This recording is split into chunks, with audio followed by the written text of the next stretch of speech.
नमस्कार, the wire में आपका स्वागत है। मैं हूं मीनाक्षी। शो है बात भारत की। भारत में पत्रकारों पर हमेशा चर्चा होती रहती है। कहा जाता है कि पत्रकार लोकतंत्र में, जो भारत का लोकतंत्र है, इसमें चौथा स्तंभ जो है वो पत्रकारिता का है। हालांकि पिछले एक दशक में पत्रकारों के लिए काम करना बहुत मुश्किल होता गया है। हर साल, हर 6 महीने पर हमें कोई ना कोई एक FIR मिलती है जो पत्रकारों के खिलाफ होती है। कई जगह देखा जाता है कि अपना काम करने के लिए पत्रकारों पर हमले होते हैं। हाल के दिनों में हमने देखा कि उड़ीसा में नरेश कुमार नाम के एक पत्रकार की हत्या कर दी गई। पुणे की एक पत्रकार हैं स्नेहा बर्वे, उनके ऊपर काम करते हुए हमला किया गया। जिस बारे में वो वीडियो कर रही थी, उन्हें उसी वीडियो में, जिस व्यक्ति के बारे में वो वीडियो था, उसने लाठियों से उनको मारा और उन्हें अस्पताल में भर्ती किया गया। इसी कड़ी में हमने देखा कि बिहार में SIR की एक्सरसाइज पर वीडियो बना रहे वरिष्ठ पत्रकार अजीत अंजुम के ऊपर भी FIR हुई। वो जो दिखा रहे थे उसके बारे में सरकार की तरफ से कहा गया कि जो फर्जी उन्होंने बताया कि फॉर्म भरे जा रहे हैं या फिर पूरी जो कागजी कार्रवाई है वो अच्छी तरह से नहीं हो रही। कहा गया कि ये आरोप है, निराधार है और वो भड़का रहे हैं लोगों को। पत्रकारों की स्थिति कभी भी बहुत बेहतर नहीं रही है, लेकिन अब काम करना दिन प्रतिदिन मुश्किल होता गया है। इस बारे में आज हमारे साथ बात करने के लिए मौजूद हैं कलेक्टिव न्यूज़ रूम की CEO और वरिष्ठ पत्रकार रूपा झा। रूपा जी, आपका स्वागत है। हमारे साथ हैं द वायर के फाउंडिंग एडिटर MK वेणु। सर, आपका भी स्वागत है। मैम, पहला सवाल मेरा आपसे है, जिस तरह हमने देखा कि अजीत जी के मामले में FIR हुई, पिछले कई बरसों में हमने देखा है कि अजीत जी पहले व्यक्ति नहीं है जिनके खिलाफ FIR हुई है। हम लगातार देख रहे हैं, खुद वायर के पत्रकारों के खिलाफ भी कई केसेस दर्ज हैं, कई थानों में दर्ज हैं, कई देश के कई थानों में। आप लोगों का बहुत लंबा अनुभव रहा है पत्रकारिता का, और इसमें जब आप देखते हैं कि इस तरह से कानून के ज़रिए निशाना बनाया जाना पत्रकारों को, ये आप किस तरह से इस अनुभव को देख पाती हैं? नहीं, बहुत चिंताजनक, बहुत परेशान करने वाला माहौल तो है ही, इसमें कोई शक नहीं है कि काम करना, पत्रकारिता कभी भी आसान पेशा नहीं रहा है। ये जब जो भी आते हैं वो ये सोच के ही आते हैं कि भाई ये एक पब्लिक मिशन उसके कोर में है। तो जब आप सत्ता की आंखों में आंखें डाल करके काम करेंगे, जो कि आपको करना चाहिए, कि तभी आप पत्रकारिता करने के लिए आए हैं, जब आप सवाल पूछेंगे, जब आप पावर को अकाउंटेबल ठहराएंगे, तो मुश्किलें तो आएंगी, ये तो एक तय बात है। लेकिन वो मुश्किलें इस हद तक आ जाएं कि आपको काम करने में ही मुश्किल हो जाए, तब तो वाकई एक ऐसी स्थिति है जहाँ करके सोचना पड़ेगा कि भाई आगे का रास्ता क्या होना चाहिए। मेरे ख्याल से आगे का रास्ता हमारे काम से ही निकलेगा, और ये एक दौर की नहीं, सभी दौर में देखा जाए, पूरी दुनिया में भी देखा जाए, चाहे अब अमेरिका देखें, रूस देखें, अफ़गानिस्तान देखें, हर जगह पर जिस तरह की हालत है। पर हाँ, भारत की जब हम बात करते हैं तो अगर आपको प्रेस फ्रीडम के इंडेक्स में 180 देशों में से अगर आप 191 पर हैं, आपसे ऊपर बाकी नेपाल आ जाता है, श्रीलंका आ जाता है, शायद पाकिस्तान तो शायद नहीं है, लेकिन कई सारे साउथ एशिया में जो देश हैं वो सब भी आपके ऊपर आ रहे हैं। तो भाई दुनिया की सबसे बड़े लोकतंत्र के लिए ये एक बहुत बड़ा सवाल है कि ऐसा क्यों हो रहा है हमारे साथ। तो ये हर दिन का एक स्ट्रगल बनता जा रहा है, ख़ास तौर पे जो मुफस्सिल, जो छोटे शहरों में काम करने वाले पत्रकार हैं, जो इंडिपेंडेंट पत्रकार हैं, जो बड़े घरानों से आ रहे पत्रकार हैं, उनके लिए तो मुश्किलें कम होती हैं। पर हाँ, ये मुश्किल दौर है, इसमें कोई शक नहीं। जी सर, दूसरा सवाल मेरा आपसे है, जिस तरह से जब अजीत जी के खिलाफ FIR होती है तब बताया जाता है, बार बार शब्द यूज़ किया जाता है यूट्यूबर। जिस तरह से पिछले कई सालों में हमने देखा कि लोगों ने, बड़े पत्रकारों ने यूट्यूब पर अपने चैनल्स बनाए और अब अपना वो काम वहाँ से कर रहे हैं। ऐसे में जब लगातार यूट्यूबर कहा जाता है, तो क्या ये पत्रकारिता के काम को रिड्यूस करने की कोशिश नज़र आती है? देखिए, सरकार की तो ये कोशिश है कि वो जो ऑनलाइन जो मीडिया है उसको एक अलग तरीके से देखना चाहती है, और एक ट्रेडिशनल मीडिया को अलग तरीके से देखना चाहती है, और दोनों में फूट डालने की भी कोशिश करती है सरकार। तो ये तो रियलिटी है। मगर इनको परेशानी ये है कि यूट्यूबर्स जो हैं उन्होंने बहुत बड़ा रोल अदा किया पिछले 2024 इलेक्शन में, जो कि कई अपोजिशन MPs ने पब्लिकली बोला है। जैसे महुआ मोइत्रा ने बोला कि ये पहली बार ही ऐसा हुआ है कि यूट्यूब के व्यूज़ कई मिलियन ज़्यादा थे जो मेन स्ट्रीम जो टेलीविज़न के तुलना में। और एक टेलीविज़न एक एनालिस्ट हैं जो बिजनेस स्टैंडर्ड में लिखती हैं, खांडेकर उनका नाम है। उन्होंने एक रिसर्च रिपोर्ट लिखी थी कि जो मेन स्ट्रीम चैनल्स थी, उनके पास केवल जो इस्टेब्लिशमेंट, जो बीजेपी के जो कमिटेड व्यूअर्स है, वही बच गए थे। बाकी सारे ऑनलाइन की तरफ चले गए थे, यूट्यूबर्स के पास चले गए, जैसे रवीश हुआ, जैसे अजीत अंजुम जैसे, और जो छोटे ऑनलाइन, क्योंकि वही लोग सच बोल रहे थे या जो ऑब्जेक्टिव। तो ये एक बड़ा शिफ्ट हुआ है, और इस शिफ्ट से भी सरकार को बड़ी परेशानी है। ऑनलाइन जो छोटे लोग जो हैं, जो उस हिसाब से देखें तो मीडिया में डेमोक्रेटाइजेशन हुआ है। अब ये भले एक अच्छे पत्रकार को यूट्यूबर करके थोड़ा उसको नीचा दिखाने की कोशिश करते हैं, और भी चीज़ें करते हैं, जैसे ऑनलाइन मीडिया के ऊपर कई तरह के अंकुश लगाए जा रहे हैं।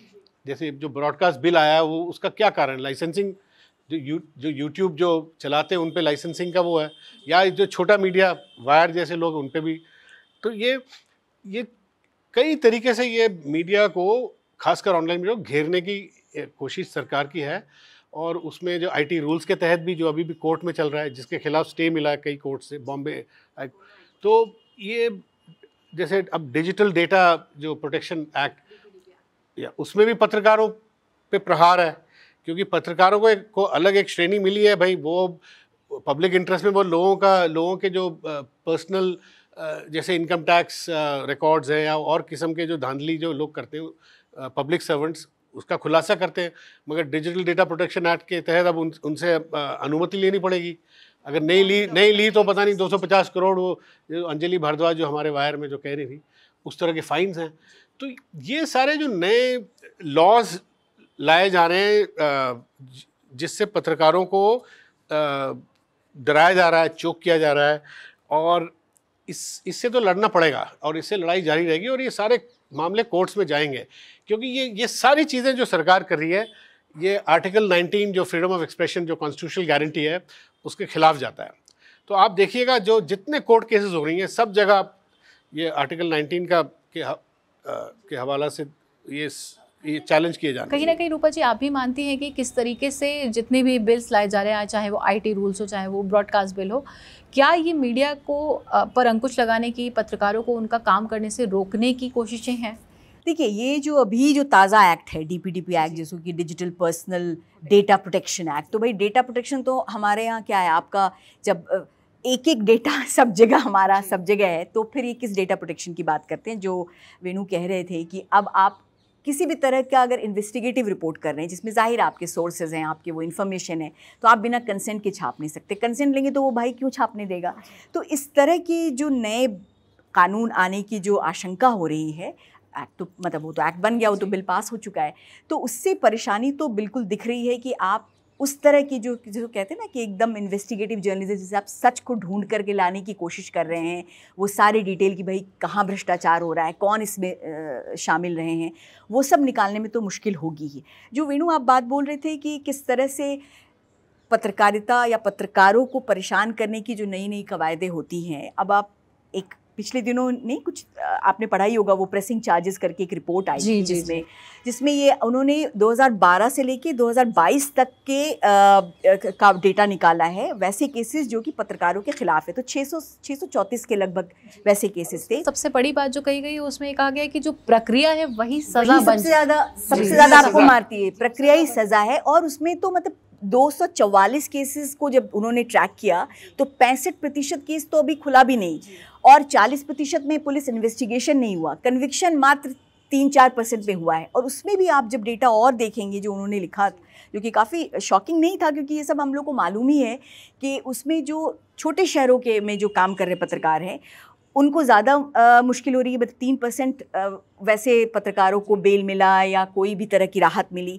बनिस्बत इसके कि जो बड़े शहरों में काम कर रहे हैं। तो हर एक लेवल पर आप जो वेपनाइजेशन ऑफ क्रिमिनल लॉ आप अगर कर ही रहे हैं तो उसका क्या होगा, वही ये चिलिंग इफेक्ट जिसको हम लोग कहते हैं कि आपने एक को ऐसा कर दिया, एक मुकेश चंद्राकर हो गया, एक स्नेहा हो गई, एक अजित अंजुम हो गए, उसके अलावा और भी यूएपीए के अंदर 15 पत्रकार, सिद्दीक कप्पन का केस बहुत ताज़ा है, मतलब चालू केस, और वो भी उस मामले में था जो रिपोर्ट उन्होंने फाइल नहीं की, केवल अंदेशे के आधार पर वो। जी। तो ये सबसे क्या होता है ना कि एक तरह का सेल्फ सेंसरशिप आने लगता है, क्योंकि ये बहुत आसान है मेरे और वेणु के लिए, आपके लिए यहाँ बैठ के कहना, लेकिन जो सचमुच में जिनके साथ होता है, जिनका परिवार है, जिनके लाइवलीहुड चलते हैं, वो क्यों इस तरह से अपनी जान को सांसत दे देंगे। मतलब आपको बहुत ही ज़्यादा ड्रिवन होना होगा to keep it doing, and this is not easy. देखिए, इनका इस सरकार का पिछले 11 साल में ऐसा रिकॉर्ड रहा है कि जो जो या तो इससे पहले का भी इंडिपेंडेंस के बाद इतनी खराब स्थिति, इमरजेंसी को आप भूल जाइए,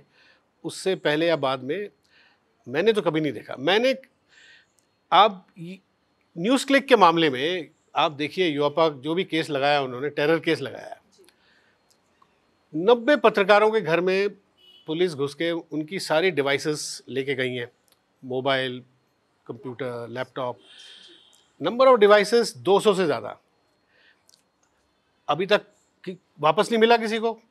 और आज की तारीख में एक पत्रकार का पूरा जो एक इंस्ट्रूमेंट जो है वो उसका मोबाइल और उसका लैपटॉप है, सब कुछ उसमें है। एक तरफ तो मोदी सरकार कहती है डिजिटल विजन, सब कुछ अपने डिजिटल माध्यम से होना चाहिए, दूसरी तरफ आप लोगों का ये लेके रख लेते हो। और ये इसी बात पे मैं फोकस रखना चाहता हूँ, किस तरह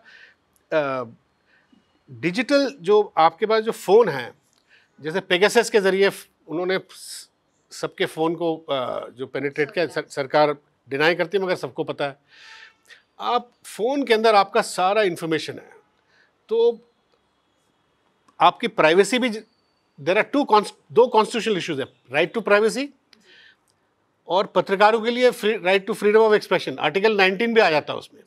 तो आप पत्रकारों की ये स्थिति कि आज के तारीख में प्राइवेसी भी अटैक हो रहा है और फ्रीडम ऑफ एक्सप्रेशन दोनों अटैक हो रहा है, क्योंकि काम हम इंस्ट्रूमेंट से कर रहे हैं ना वो सारा। पर ये भी तो सच है ना वीनू कि पत्रकारों ने भी अपनी वो जगह बहुत छोड़ दी ना। आप देखिए कि बड़े बड़े, अब पत्रकारिता अगर आपको सिर्फ पैसे कमाने का और एडवर्टीजमेंट लेने का जरिया आप बना देंगे तो जाहिर है फिर आपको अगर all business houses are running all the big media houses, तो ऑब्वियसली आप कॉम्प्रोमाइज हो जाते हैं, जहाँ कहीं ना कहीं कोई ना कोई दबाव आएगा ही। आप ले भी लेते हैं ना, आपसे कोई नहीं कह रहा भाई, हम लोग भी तो कर रहे हैं ना, इसी माहौल में हम सब भी तो काम कर रहे हैं, तो ऐसा तो नहीं है। इस बात के लिए हमको बहुत खुशी भी होती है कि भाई तमाम मुश्किलों के बावजूद कितने सारे लोग हैं जो बहुत अच्छा काम कर रहे हैं, इस लिहाज से कि भाई वो जिसे कहते हैं कि जो पत्रकारिता का मूल मंत्र है और जो मूल काम है वो करने में तो कोताही नहीं बरत रहे हैं। बहुत सारे ऐसे पत्रकार हैं आज भी इस देश में, तो इस बात की भी शाबाशी देनी पड़ेगी और इस बात को लेकर के फ़ख्र भी होना चाहिए कि भाई आप कर रहे हैं काम। और आप, बहुत सारे लोग जेल में नहीं भी हैं, बहुत सारे लोग बहुत सारी ऐसी कहानियाँ, ऐसे इन्वेस्टिगेटिव रिपोर्ट्स आज भी पब्लिश कर पा रहे हैं, और बहुत सारे ऐसे लोग हैं जिनके पास सारे रिसोर्सेज हैं, सारे संसाधन है, फिर भी वो नहीं करना चाहते हैं। तो पत्रकारों ने भी अपने लिए वो ज़मीन छोड़ कर रहे हैं। मैं आप एक कारण बताना चाहता हूँ, जो मेन स्ट्रीम मीडिया है वो क्यों नहीं पत्रकारिता कर पा रहा है। जी, इसी को लेके मेरा एक छोटा सा सवाल भी है। पिछले दिनों जो CEC हैं, जो मुख्य चुनाव आयुक्त हैं, उनकी एक बैठक हुई जिसमें कहा गया कुछ सर्टेन नंबर ऑफ पीपल थे, जो कुछ पत्रकार थे, चुनिंदा पत्रकार थे, उन्हें एक इनवाइट गया कि आपसे CEC मिलना चाह रहे हैं, और कहा गया ये सिर्फ पत्रकारों से मीटिंग हो रही है।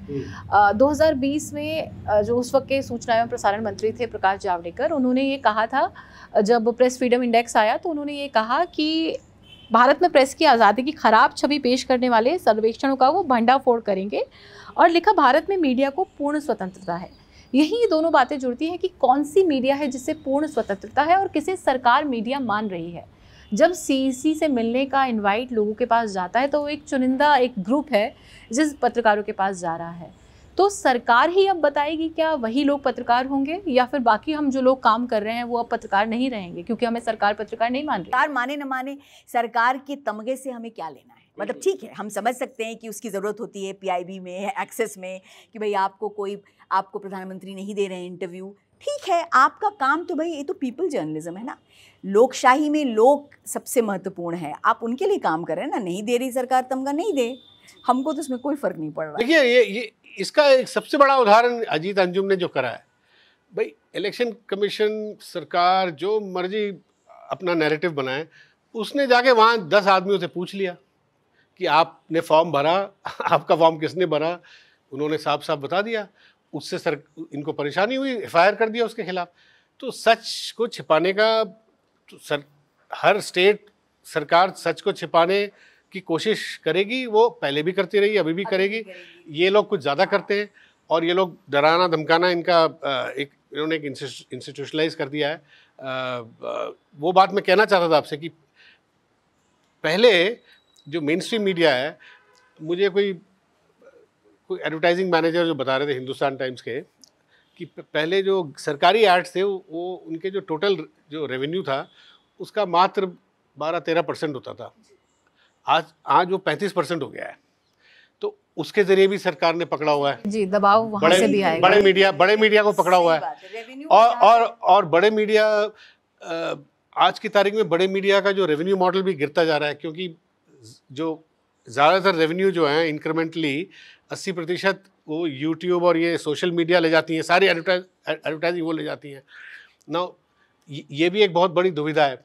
और देशों में भाई लॉ पास हुआ है, ऑस्ट्रेलिया में, जर्मनी में, कि ये सोशल मीडिया है, गूगल वगैरह को बोला कि आप अब अपना रेवेन्यू थोड़ा शेयर कीजिए जो न्यूज़पेपर जो पत्रकारिता कर रहे हैं, जिनसे कंटेंट ले रहे हो आप। वो चीज़ यहाँ पे ना हुई है, ना हो सकती है।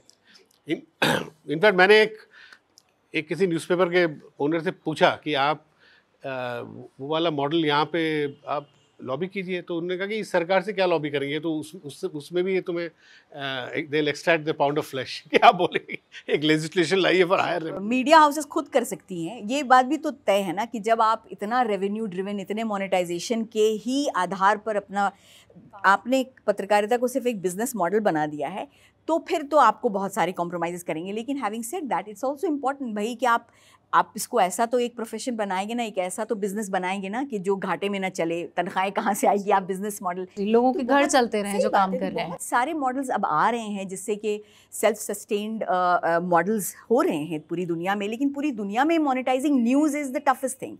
अब देखिए, मीडिया एंड एंटरटेनमेंट का जो सेक्टर है वो हर सालाना बहुत अच्छे से उसका प्रोग्रेस हो रहा है, लेकिन न्यूज़ का प्रोग्रेस नहीं हो रहा है, क्योंकि उसमें एक तो लोगों की भी रुचि न्यूज़ में कम हो जा रही है। News avoidance is a real thing, जो कि हम लोग सब जानते हैं कि लोग अब खबरों में नहीं रुचि रखते हैं, उसको पैसा दे करके वो पढ़ना नहीं चाहते।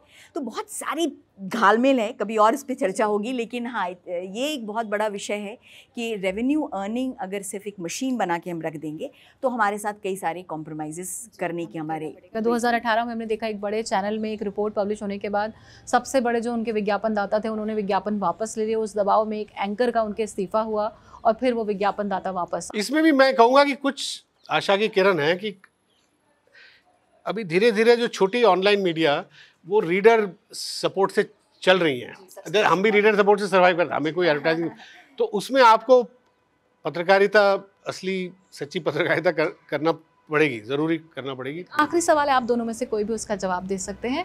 जिस तरह से पत्रकारों को निशाना बनाया जाता है, आपने बताया कि जो हमने प्रेसिंग चार्जेस रिपोर्ट की बात की उसमें है कि जो पत्रकार राजधानी में काम कर रहे हैं, राष्ट्रीय राजधानी में काम कर रहे हैं, उनके पास फिर भी थोड़ा बहुत सपोर्ट है। पर जो छोटे शहरों में लोग काम कर रहे हैं, या फिर हमने जैसे न्यूज़ क्लिक के मामले में देखा कि उसमें जूनियर स्टाफ को निशाना बनाया गया, अगर उन्हें किसी भी तरीके के फाइनेंशियल फ्रॉड का अंदेशा भी था तब भी फाइनेंशियल डिसीजन जो जूनियर स्टाफ है वो नहीं ले रहा था, और कंट्रीब्यूटर्स को भी, जी, उनके कंट्रीब्यूटर्स तक को निशाना बनाया गया। इस तरीके के जब प्रेसिडेंट सेट हो जाते हैं तो पत्रकारिता में जो युवा आना चाहते हैं या जो कम उम्र के लोग काम कर रहे हैं, उनके लिए कोई मोटिवेशन कैसे बच सकता है?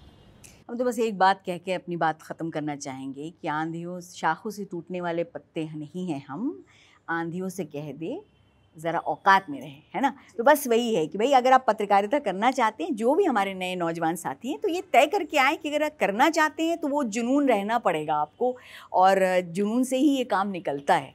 तो जिसके पास है वो कर रहे हैं, और देखिए आज भी कर रहे हैं। यही तो सबसे अच्छी बात है कि ये लम्हा जिन लोगों से ज़िंदा है वो कर रहे हैं। भाई जो होगा देखा जाएगा, देखेंगे, करते रहेंगे तब तक काम। इस पे कुछ कहना चाहेंगे? नहीं, मैं भी मतलब जो रूपा कह रही है मैं उसको आगे बढ़ाता हूँ। वो जो जर्नलिज्म के प्रति थोड़ा पैशनेट है, उसके लिए ज़रिया है।